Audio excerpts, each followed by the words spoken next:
समझ नहीं आ रहा अपने सैलरी इंक्रीमेंट का क्या करूं। बेटा इतना क्या सोच रहा है? अपने म्यूचुअल फंड्स के एसआईपी का टॉप अप करा ले। This is the right time. क्या? समझ में नहीं आया। बेटा इतना क्या सोच रहा है? अपने म्यूचुअल फंड्स का एसआईपी टॉपअप करा ले। This is the right time. अब समझा।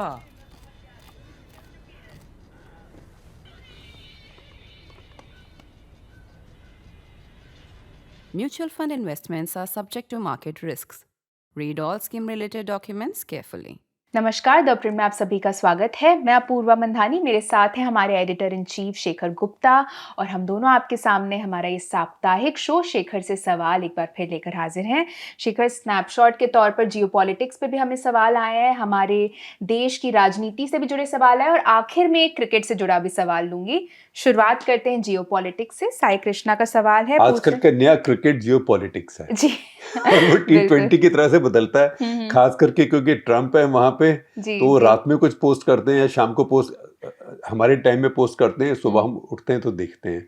उनका तो दिन ही होता है। तो वो ऐसे ही चल रहा है और कुछ भरोसा नहीं है। आज वो लड़ाई करते हैं, कल को लड़ाई रोकते हैं। एक दिन वो बोलते हैं कि Iran will cease to exist, बचेगा ही नहीं। अगले दिन कहते हैं मेक ईरान ग्रेट अगेन। तो ये T20 से भी अच्छा, जिसको कहेंगे एक्साइटिंग जियोपॉलिटिक्स है। चलिए इसी एक्साइटमेंट से शुरुआत करते हैं। ईरान की आपने बात की। साई कृष्णा पूछ रहे हैं कि अमेरिका द्वारा प्रतिबंधों में ढील और पिछले कुछ वर्षों में अरबों डॉलर तक पहुंच, क्या इससे ईरान लंबे समय में आर्थिक और रणनीतिक रूप से मजबूत नहीं होगा? और क्या इससे हालिया संघर्ष से मिले किसी भी फायदे के कमजोर पड़ने की संभावना नहीं है? देखिए, ऐसे है कि ईरान ने इस समय इसको ऐसे खेला है खेल को कि जो मिलिटरीली हारा है वो लगता है कि वो जीत गया है।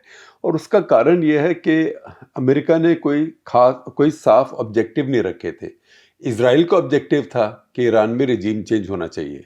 इसीलिए इस समय इजराइल और अमेरिका के बीच में थोड़ी टेंशन भी है, ट्रंप और नेतन्याहू के बीच में, क्योंकि नेतन्याहू का ये मानना है कि ट्रंप ने लड़ाई जल्दी रोक दी, इसको पूरी तरह से इस रिजीम को चेंज करा के। और उनकी प्लान भी थी कि कर्ड्स जो हैं, कर्ड्स का एक इन्वेजन होगा ऊपर से, वो आएंगे अटैक करने, ताकि ईरान के अंदर, क्योंकि ईरान में बड़ा देश है, 9.25 करोड़ पॉपुलेशन का, लेकिन एक पॉपुलेशन नहीं है, उसमें बड़े बड़े एथनिक ग्रुप्स हैं। तो कर्ड्स जो हैं, कर्ड्स बहुत बड़ा एथनिक ग्रुप है। कर्ड जो है दुनिया में 4.5 करोड़ लोग हैं।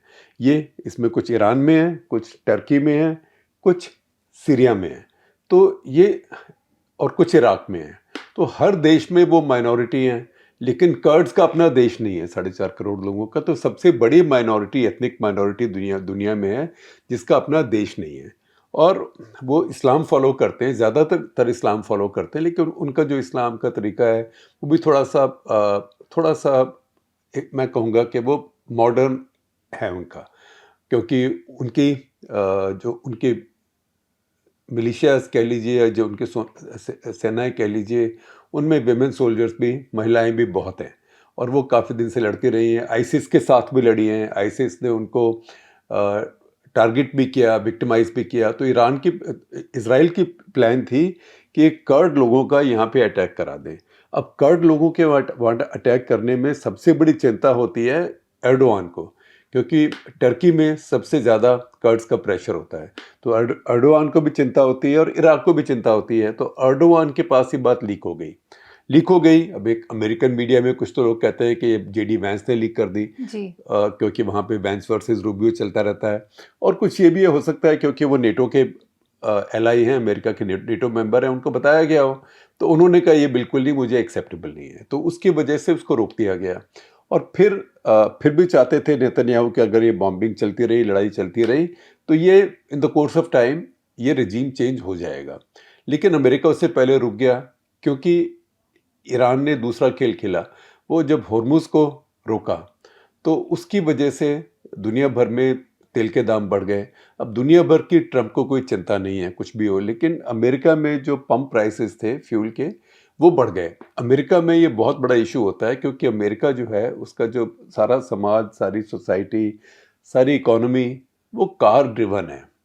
वहाँ पब्लिक ट्रांसपोर्ट तो न्यूयॉर्क में है, कुछ हद तक वाशिंगटन में है, कुछ इधर उधर होगी, लेकिन हर अमेरिकन अपनी गाड़ी लेके चलता है।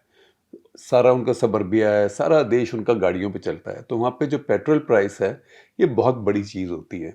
तो वो वहाँ बढ़ना शुरू हो गया, तो उससे उनको लगा कि पॉपुलैरिटी कम होगी, और ईरान को भी मालूम था कि इस साल अमेरिका में मिड टर्म है, और मिड टर्म में वहाँ पे क्या होता है कि मिड टर्म में आधे कांग्रेस 2 साल के बाद चुनाव होता है, तो एक तरह से करेक्टिव है। जैसे हमारे देश में भी आप इसको देखेंगे बाद में, जब वन नेशन वन इलेक्शन की बात होगी तो 5 साल के लिए आप सील हो जाएंगे अगर हो गया तो, लेकिन अमेरिका में उसके लिए करेक्टिव है, क्योंकि आप 4 साल के लिए सील नहीं होते।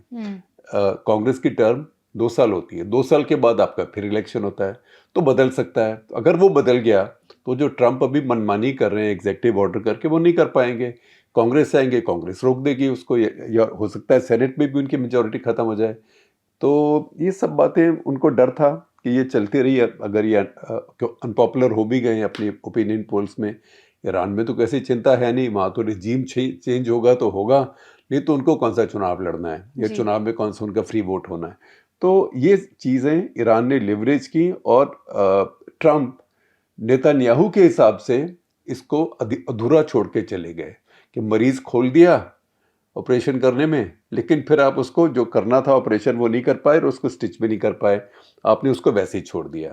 तो ये इससे इजराइल और अमेरिका के बीच में भी एक टेंशन हो गई है, और ये फीलिंग है कि ये आपने कहानी पूरी करी नहीं। लेकिन इजराइल में इतनी क्षमता नहीं है कि वो अकेला रिजीम चेंज करा सके।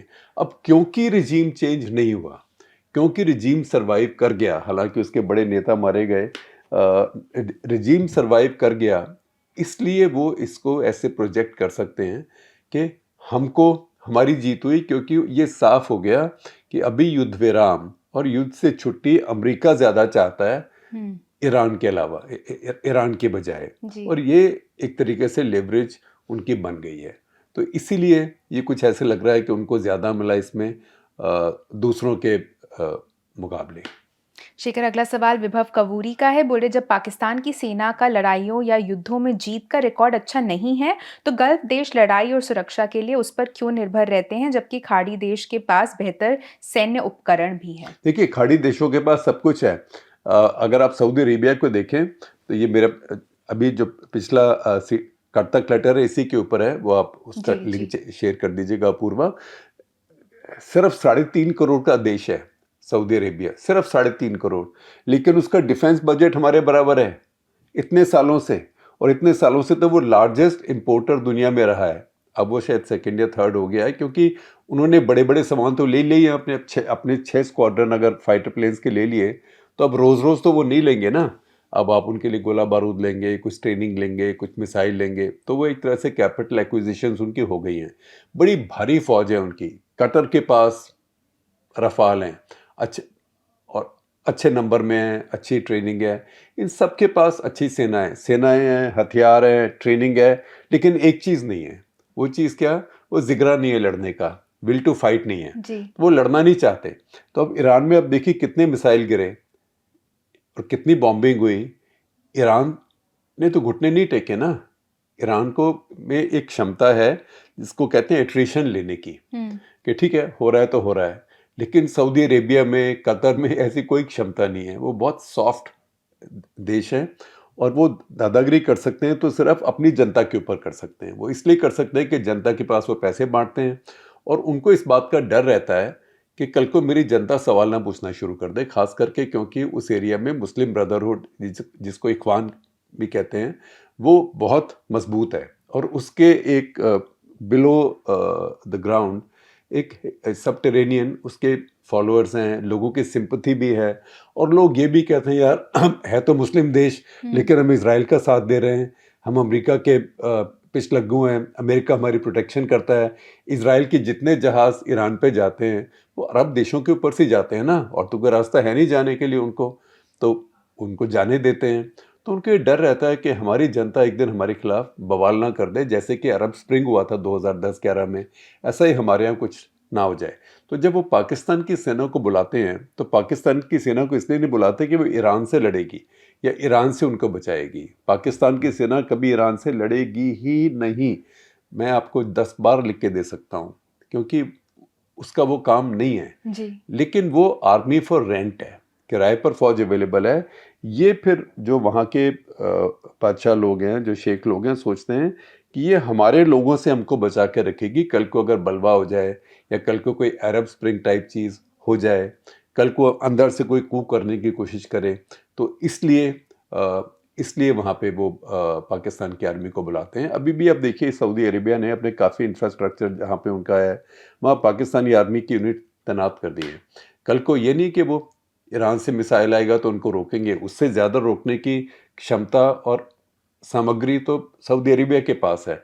पाकिस्तान की फ़ौज को ना थाड यूज़ करना आता, ना पेट्रियट यूज़ करना आता, ना उनको दिया जाएगा। वो अमेरिकन कभी अलाउ भी नहीं करेंगे। लेकिन सऊदी अरेबिया के सोचना है कि हमने जो ईरान से डील करी है, जो प्रोटेक्शन मनी पे करके कि हमको बख्शो, तो क्योंकि वो पाकिस्तान के थ्रू करी है, अब पाकिस्तान के लोग यहाँ पे तो शायद इन टारगेट्स को वो नहीं मारेंगे। तो मध्य पूर्व में या पश्चिमी एशिया में हर चीज़ की सतह के ऊपर से एक परत उठा के देखना पड़ता है, फिर कुछ सच्चाई मिलती है, फिर एक और उठाइए तो कुछ और सच्चाई मिलती है। कोई भी अरब देश जो जीसीसी देश हैं, इनमें से कोई भी लड़ने को तैयार नहीं। इनके पास सेना है, लेकिन सेनानी नहीं है। शेखर, अगला सवाल निकुंज सिर्फ उसमें अपवाद है, एक एक्सेप्शन है यूएई का। यूएई सबसे छोटा भी है एक तरह से, मतलब कतर के अलावा बहुत छोटा है, सिर्फ 13 लाख उसकी अपनी आबादी है, फिर भी वो लड़ा और लड़ने को तैयार था। अगला सवाल शेखर निकुंज संघाई का है। बोल रहे हैं कि ईरान ने अभी तक अमेरिका को कोई ठोस कंसेशन नहीं दिया है, डील का न्यूक्लियर हिस्सा अभी भी बाकी है। क्या स्ट्रेट ऑफ हॉर्मूज को देखते हुए आपको लगता है कि भारत का नेपाल, बांग्लादेश के अंदरूनी मामलों में दखल देना गलत था? क्या राजीव गांधी का आईपीकेएफ को भेजना गलत था? देखिए, आपने बहुत बड़े पीरियड का सवाल पूछ लिया, क्योंकि जो चीज़ होती है उस पीरियड से रेलेवेंट होती है। तो पहली बात तो ये कि नेपाल, बांग्लादेश के साथ भारत के संबंध बहुत बेहतर होने चाहिए। भारत, देखिए, दो तो हमारे दुश्मनी है, पाकिस्तान और चीन। दुश्मन इन द सेंस के दोनों के हमारी टेरिटरी के ऊपर क्लेम है। अगर आप नक्शा देखें तो हमारी टेरिटरी के ऊपर उनका कब्जा भी है। पाकिस्तान ऑक्यूपाइड कश्मीर है और अक्साई चीन है, तो वो तो एक तरह से एडवर्सरियल देश हैं। लेकिन उसके अलावा जो बाकी हैं, उनके साथ हमें बड़ा देश बन के आउट ऑफ द वे जाके उनके साथ ठीक रखना चाहिए, जैसे कि हमने श्रीलंका के साथ किया। श्रीलंका के साथ किया, मुइज़ो मालदीव्स में चुनाव लड़े थे इंडिया आउट कह के, लेकिन उसके बाद फिर चुनने के बाद पहले चीन गए, लेकिन उसके बाद भारत ने उसके साथ ठीक ठाक किया, श्रीलंका से ठीक ठाक किया। अब मुझे लगता है कि बांग्लादेश के साथ भी धीरे धीरे ठीक ठाक ये मामला आगे बढ़ रहा है। नेपाल में एक काफ़ी अपरिपक्व नेता आ गए हैं। मैं ये नहीं कहता कि जो नौजवान होता है वो इमेच्योर होता है, लेकिन वो जिस तरीके से अब काम कर रहे हैं, मुझे लगता नहीं कि उन्होंने अपने को इतना अप्लाई किया है जो उनको जॉब मिल गई है, क्योंकि नेपाल भी एक बड़ा इम्पोर्टेंट देश है। अब उसको भी भारत को बहुत ध्यान से संभालना है। इन सब देशों के साथ क्योंकि हम उनके लिए बहुत कर भी सकते हैं और वो हमारे को थ्रेटन नहीं कर सकते हैं, चाहे कुछ बोल भी दे तो थ्रेटन नहीं कर सकते हैं, कोई कुछ बोल भी दे तो उनके साथ हमें जो सोशल मीडिया पे जंग है उसको बंद कर देना चाहिए, क्योंकि भारतीय सोशल मीडिया वहाँ भी देखा जाता है और लोगों को फिर हर कोई इस बात को फिल्टर नहीं कर पाता कि क्या सोशल मीडिया नॉइज़ है और क्या इसमें सब्सटेंस है और सच्चाई। और जहाँ तक राजीव गांधी की बात है, वो सन 87 की बात है, सन 1987 की। तब जो एलटीटी था वो बहुत स्ट्रॉन्ग था और एलटीटी की भारत में भी, तमिलनाडु में बहुत सपोर्ट थी और काफ़ी ख़तरा था कि वो सेपरेटिज़म कहीं भारत में भी ना पहुंच जाए, तमिलनाडु में। और ये मैं जानता हूं क्योंकि मैंने वो स्टोरी बहुत क्लोजली कवर की कई साल, कि जो एलटीटी का आइडिया था इलाम का, वो सिर्फ श्रीलंका का उत्तरी एरिया नहीं था। वो सोचते थे जो इलाम होगा तमिल कंट्री, उसमें एक दिन वो तमिलनाडु को भी लपेट लेंगे या कम से कम कुछ हिस्से तमिलनाडु के लपेट लेंगे। तो वो एक ख़तरा था। लेकिन ये भी बात है कि श्रीलंका में जो तमिल मूल के लोग थे उनके साथ बहुत ज़्यादती भी हो रही थी, उनका भी रेसिज्म है। और कई लोग सोचते हैं, हम भी आप सोचेंगे कि बुद्धिज़्म बड़ा शांति प्रिय होता है, बड़ा पीसफुल होता है। आजकल तो सब लोग भिक्खू पनागारा देख रहे हैं और उनका कुत्ता देख रहे हैं, अलोका और सोच रहे हैं पीस लेके जा रहे हैं, लेकिन बुद्धिज्म के अंदर भी बहुत ज़्यादा वायलेंस होती है। तो श्रीलंका में जो सिंघाला बुद्धिस्ट मॉन्क्स थे, भिक्षु थे, वो बहुत वायलेंस प्रमोट कर रहे थे, बहुत ज़्यादा रेसिस्ट वायलेंस। और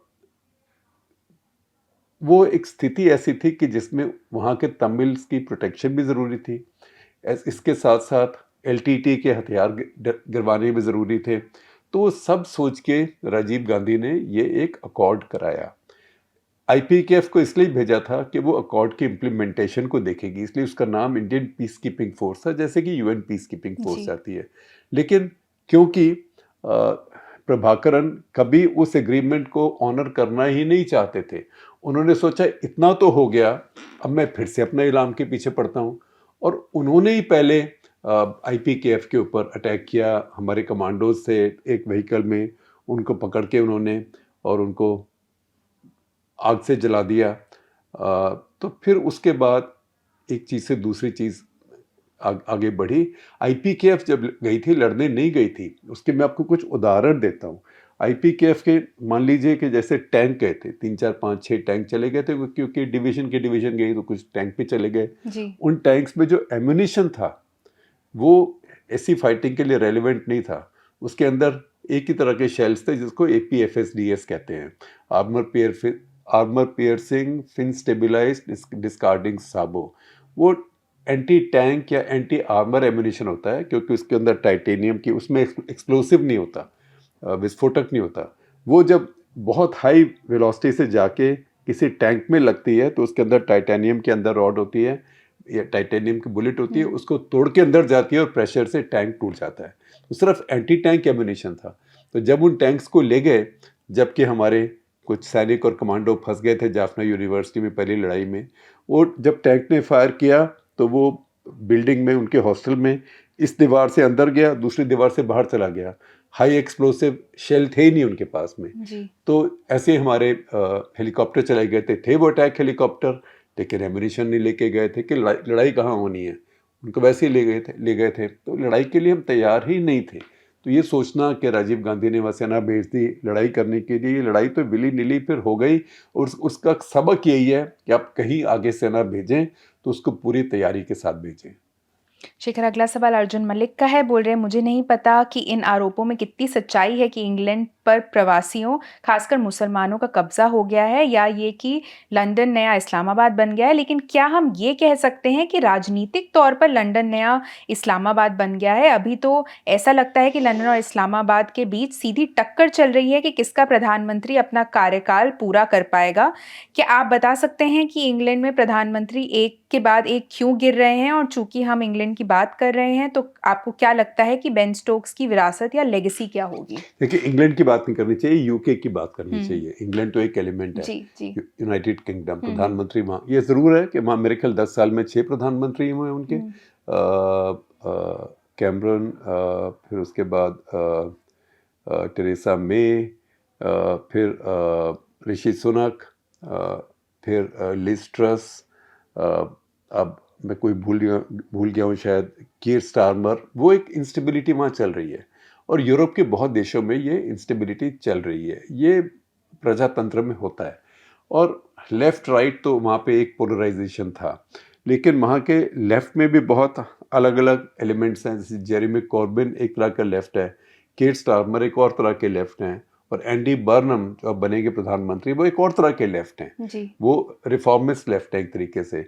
और ऐसे ही राइट में भी बहुत लोग हैं, और जो राइट वाले हैं वो कहते हैं कि राइट जो आपकी कंजर्वेटिव पार्टी है वो राइट नहीं है, वो ज़्यादा सेंट्रिस्ट हो गई है या एस्टेब्लिशमेंटेरियन हो रही है, हो गई है। तो वहाँ पे भी नाइजल फराज आए, उसके बाद फिर उससे भी राइट विंग लोग आ गए। तो ये सारी सोसाइटीज़ जो हैं इस टाइम चर्न में है। तो उसका पाकिस्तान से कंपैरिजन नहीं कर सकते, क्योंकि जो यूके का प्रधानमंत्री होता है उसकी असली पावर होती है और उसकी जो नीतियाँ होती हैं, उसकी कमिटमेंट्स होती हैं, जो उसका सक्सेसर होता है वो भी उनको मानता है आगे। तो वो जो पाकिस्तान में वहाँ तो प्रधानमंत्री सिर्फ एक दिखावे के लिए होता है, प्रधानमंत्री का कोई रोल नहीं है, सिर्फ इधर उधर जाके बोलना है। अब आप देखिए कि प्रधानमंत्री के साथ साथ उनके छोटे भाई या बड़े भाई चलते हैं, बड़े भाई हो गए आसिम मुनीर। तो सबको पता है कि सेंटर ऑफ ग्रेविटी वहाँ पे क्या है। तो पाकिस्तान और यूके का और ये कहना कि इस्लामाबाद और लंदन एक बन गया, ये कोई मुकाबला नहीं है। ये कई बार कहा इसलिए जाता है क्योंकि लंदन के मेयर मुस्लिम हैं और यूके के कई देशों के मेयर मुस्लिम हैं, तो वो लेबर से हैं और काफ़ी इमिग्रेंट, खास करके जो मुस्लिम इमिग्रेंट हैं उनके लिए वोट करते हैं। जहाँ क्रिटिकल मास होता है तो चुने जाते हैं। पर ये कहना कि यूके का, अभी जैसे कल ट्विटर पर ही चल रहा था, लोगों ने कहा कह रहे सारे मुस्लिम देश तो हार गए, ईरान वीरान तो सब हार गए, लेकिन दो मुस्लिम देश बचे हैं, एक यूके, एक इंग्लैंड और एक फ्रांस, राइट। लेकिन वो सब बातें गलत हैं कहने के लिए, क्योंकि ये जो एक्सट्रीम राइट विंग है वो एंटी इमिग्रेंट है और वो एंटी मुस्लिम भी है। शेखर, बेन स्टोक्स की लेगेसी के बारे में भी ये पूछ रहे हैं। और बेन स्टोक्स, देखिए बेन स्टोक्स एक ज़बरदस्त क्रिकेटर रहे हैं, ज़बरदस्त और बहुत ड्यूरेबल क्रिकेटर रहे हैं। बल्कि कल उनके बारे में मैंने एक छोटा सा फैक्टॉइड देखा कि वो दुनिया में ऐसे ही प्लेयर हैं जिन्होंने हर 11 पोजीशंस पे बैटिंग की है, ओपनर से लेकर नंबर 11 तक, हर 11 पोजीशन के बैटर्स को आउट किया है और हर 11 पोजीशन के बैटर्स का कैच भी लिया है। तो वो बहुत समय, देखिए क्रिकेट आजकल इतना इंटेंस हो गया है, आपको white ball, red ball, T20, फिर IPL, तो क्रिकेटर की बॉडी के ऊपर जो स्ट्रेन है वो सारा साल रहता है, रिकवरी टाइम बहुत कम होता है और हर जगह आपको फुली परफॉर्म करना पड़ता है। आप देश के लिए आए तब भी परफॉर्म करेंगे, आप क्लब के लिए IPL के लिए आएंगे तब भी परफॉर्म करेंगे, तो आप कहीं उसमें कोताही नहीं कर सकते। तो उसमें आपकी बहुत इंजरीज भी होती हैं। बेन स्टोक्स की भी इंजरी रही, बीच में उन्होंने बॉलिंग रोकी भी। तो ये सब देख के ऑलराउंडर के लिए आजकल बहुत टफ है, क्योंकि ऑलराउंडर की डिमांड जो है ऑलराउंडर के ऊपर, आप देखिए आपके हार्दिक पांड्या हैं, अब वो सिर्फ T20 के अलावा खेलने को तैयार नहीं है, वो ODI खेलने को भी तैयार नहीं है, क्योंकि उनकी बैक की समस्या होती रहती है। वैसे भी थोड़ा मुझे लगता नहीं कि उनका अपना अनुशासन इतना अच्छा है जो बीच में टाइम होता है टूर्नामेंट्स के बीच में। तो ये सब देखते हुए बेन स्टोक्स का जो टैलेंट है, कितने मैच उन्होंने अपने आप जीते हैं, बॉल से जीते हैं, बैट से जीते हैं। पिछली बार आप देखिए हमारे खिलाफ भी, हालांकि हमने ड्रॉ किया वो सीरीज, हमें जीतनी चाहिए थी, लेकिन बेन स्टोक्स को उसमें से निकाल दें उनका परफॉर्मेंस, तो फिर कोई इंग्लैंड की टीम कुछ बिल्कुल भी नहीं कर पाती। अब भी इंग्लैंड की टीम न्यूजीलैंड से 2-0 हार गई। तो बेन स्टोक्स का रोल बहुत भारी रहा है और मैं कहूँगा कि अपनी जनरेशन के सबसे इम्प्रेसिव क्रिकेटर्स में से रहे हैं। डेफिनेटली सबसे बड़े ऑलराउंडर, वो ऑल टाइम ग्रेट हैं। शेखर, अगला सवाल अब भारत की तरफ रुख करूंगी। गिरी जगुमंत्री पूछ रहे हैं कि जब मई 2023 में मणिपुर में पहली बार हिंसा भड़की थी तो ये पूरी तरह से मेती और कुकीज़ो समुदायों के बीच जातीय टकराव था जिसने घाटी और पहाड़ी इलाकों को बांट दिया था। शुरुआती दौर में नागा समुदाय ज़्यादातर तटस्थ रहा या उसने पहाड़ी इलाकों की दूसरी जनजातियों कुकी का पासिव रूप से साथ दिया था, लेकिन हाल की घटनाओं से एक बड़ा और हिंसक बदलाव देखने को मिल रहा है। हम अब कुकी और नागा समुदायों के बीच जबरदस्त स्थानीय टकराव, गांव में आगजनी और बंधक बनाने की गंभीर घटनाएं देख रहे हैं। मैं ये समझना चाहता हूं कि हालात इतनी तेजी से कैसे बदल गए और मणिपुर में शांति की व्यापक प्रक्रिया पर इसका क्या असर पड़ेगा। देखिए, जहाँ पे आपके पास फ्रीली अवेलेबल हथियार होते हैं, ऑटोमेटिक्स, मणिपुर में बहुत ज़्यादा हथियार हैं। कुकी ग्रुप्स के पास तो वैसे ही हैं और वो सस्पेंशन ऑफ ऑपरेशंस में रखे हुए हैं कैंप्स में, लेकिन उसके अलावा बहुत घूम रहे हैं। मेती लोगों ने बहुत लूटे उस समय थानों से और पुलिस आर्मरी से, और जो उनकी लोकल आर्म्ड पुलिस है जिसको मणिपुर राइफल्स कहते हैं, वो मणिपुर पुलिस की आर्म्ड विंग है। जैसे आप दिल्ली आर्म्ड पुलिस बोले या UP PSC बोलते हैं, ऐसे मणिपुर में मणिपुर राइफल्स बोलते हैं। तो वहाँ से काफ़ी लूटे, तो वो हथियार उनके पास में। नागास के पास तो हथियार है ही। आप ये मत भूलिए कि जिन नागास से अभी टेंशन हो रही है, जो तांकुल नागा हैं, उखरुल में जो मुइवा हैं, जो NSCN के फाउंडर हैं और सबसे बड़े नेता हैं, वो तो उखरुल के हैं, वो तांकुल हैं, तो वहाँ भी हथियार हैं। तो ये जब इतने दिन तक इंस्टेबिलिटी रहेगी और आप देखेंगे कि जिनके पास हथियार हैं वो लूटपाट भी कर रहे हैं, रास्ते में टैक्स भी वसूल कर रहे हैं, तो इसमें ये मिक्स एक ऐसा है कि जिसमें ऐसी चीज़ होने वाली ही थी। अब इसको रोका जा सकता था, इसको आगे बढ़ने से अब रोका जा सकता है। तो ये सब चीज़ें बहुत ज़रूरी हैं। सच्चाई ये है कि अभी मणिपुर की जो स्थिति है बिल्कुल भी कंट्रोल में नहीं है। सिर्फ ये है कि इस समय आगजनी, लूटपाट और एक्टिव राइट्स और मारामारी नहीं है। शेखर, इन्हीं का एक और सवाल है कि भारत फिजिकल जनगणना की जगह live real time digital database का इस्तेमाल क्यों नहीं कर सकता? देखिए ये डिजिटल और लाइव जनगणना में बहुत सवाल होते हैं और उस सवाल में हर कोई डिजिटल जवाब नहीं दे सकता। आप डिजिटल वोटिंग क्यों नहीं कर लेते? क्योंकि एक आदमी या महिला, कोई इंसान आएगा पोलिंग बूथ, उतना कम से कम मेहनत कर रहा है पोलिंग बूथ आने की, कैमराज उसको देख रहे हैं, कोई उसकी जगह से कोई बॉट नहीं कर सकता। तो ये कुछ चीज़ें हैं जो आप डिजिटली नहीं कर सकते हैं, क्योंकि करने में गलती का चांस भी बहुत है। और दूसरी बात ये कि जो आप जाके देखते हैं, जो भी सर्वेयर जाके देखता है आपका घर कैसा है, आप उसमें सब चीज़ें होती हैं। आपके घर का फर्श कच्चा है कि नहीं, पक्का है, आपकी छत कच्ची है कि पक्की है, आपके यहाँ बिजली है कि नहीं, ये सारी बातें, ये सब डेटा है। इस डेटा के ऊपर देश चलता है। तो ये डेटा, इसमें सुस्ती करने का कोई फ़ायदा नहीं है। शेखर, अगला सवाल संकल्प का है। बोल रहे हैं कि एनआई ने कई विषयों को कवर किया है नेशनल इंटरेस्ट ने, लेकिन एक अहम विषय जो छूट गया है वो है एआई। क्या आप इस पर अपनी राय दे सकते हैं? मैंने कुछ एनालिस्ट्स को भारत की आलोचना करते देखा है कि उसने मैन्युफैक्चरिंग सेक्टर को छोड़कर सीधा सर्विस सेक्टर का रुख किया। अब जबकि भारत की सबसे बड़ी ताकत आईटी सेक्टर पर एआई का दबाव दिख रहा है, तो सबसे तेजी से बढ़ती बड़ी अर्थव्यवस्था वाली हमारी आम सुर्खियां भी फीकी पड़ती दिख रही हैं। क्या आप भी ऐसा ही सोचते हैं? शिक्षा का क्या भविष्य है? क्या एमबीए और अन्य टेक डिग्रियां खतरे में हैं? देखिए, पहली बात तो ये है कि हमारे देश में एक बीमारी है और वो बीमारी हमारे दिमाग में है। दिमाग में भी है, हमारे दिल में भी है कि जो अच्छा हो जाए उसको तो हम खुश नहीं होते, जो अच्छा ना हुआ हो उसके बारे में रोते हैं और उसके लिए ब्लेम उसको करते हैं जो अच्छा हुआ हो। सच्चाई ये है कि भारत पिछले 30-35 साल में, जब से आईटी हमारे यहाँ वैसे नहीं आई, राजीव गांधी कंप्यूटर लाए कि कंप्यूटर होना चाहिए, तब टेक्सास इंस्ट्रूमेंट्स का एक तरह से आउटसोर्सिंग का शुरू हुआ। और उन्होंने कहा कि देखिए कि जब अमेरिका में दिन होता है तो हमारे यहाँ रात होती है, ठीक है ना, और जब वहाँ पे रात होती है तो हमारे यहाँ दिन होता है। तो हम, अमेरिका की जो कंपनी है 24 घंटे काम कर सकती है। तो ऐसे टेक्सास इंस्ट्रूमेंट्स यहाँ आया था, पहली कंपनी। उसके बाद बेंगलोर में सारी इतनी आईटी आई। उस आईटी से आपकी इतनी मिलियंस, इस समय तक तो करोड़ों अच्छी नौकरियां बनी, वाइट कॉलर नौकरियां, लोगों ने कमाई करी, लोगों ने टैक्स दिया, उनमें से कई लोग उद्यमी भी बन गए, उन्होंने फ्लैट खरीदे, उन्होंने गाड़ियां खरीदी, आपकी इकोनॉमी उससे आगे बढ़ी। आज भी अगर आप देखें अमेरिका के साथ, तो आपका जो सरप्लस है, ट्रेड सरप्लस, जो सर्विसेज का, वो तो आपका सर्विसेज का तो बहुत एक्सपोर्ट है ना। तो आप ये वन और दी अदर नहीं है। ये नहीं कि आप सर्विसेज में चले गए इस वजह से आप मैन्युफैक्चरिंग में नहीं जा सके। आप मैन्युफैक्चरिंग में इसलिए नहीं जा सके कि मैन्युफैक्चरिंग में आपका जो प्रोटेक्शन था अपनी इंडस्ट्री को, वो अभी भी इतना ज़्यादा था कि वो कॉम्पिटिटिव हो भी नहीं पाए, क्योंकि उनको प्रोटेक्शन थी। जो आपको प्रोटेक्शन मिल रही है कुछ ड्यूटीज़ की, टैरिफ्स की, तो आप क्यों अपने आप को मॉडर्नाइज करेंगे?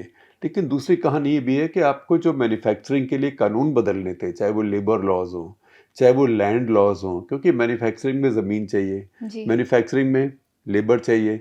अब आप देखिए 2026 में आके, 25-26 में आके कुछ राज्य अलाउ कर रहे हैं कि महिलाएं शाम को काम कर सकती हैं सनसेट के बाद।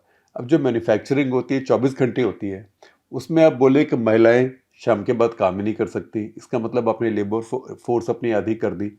ये कोई वियतनाम में थोड़ा होता है, ना ये श्रीलंका में होता है, बांग्लादेश में भी नहीं होता। महिलाएं जब भी काम करें, लेकिन हम ये पुराने बहुत ओल्ड फैशन लेबर लॉज लेके बैठे हुए थे।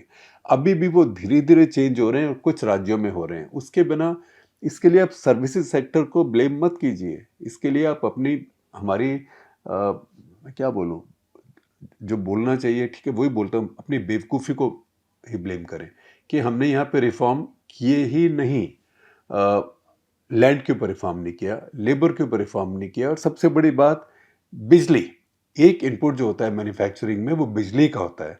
हम क्योंकि किसानों को मुफ्त देते हैं, एक तरफ किसान को मुफ्त दी, दूसरी तरफ हमारे सारे ये अरविंद केजरीवाल ने शुरू किया था, फिर सबको वो जो वायरस ऐसा होता है बहुत इन्फेक्शियस होता है, तो मैं कई बार कहता हूँ nobody can stop a bad idea उस टाइम हैज कम।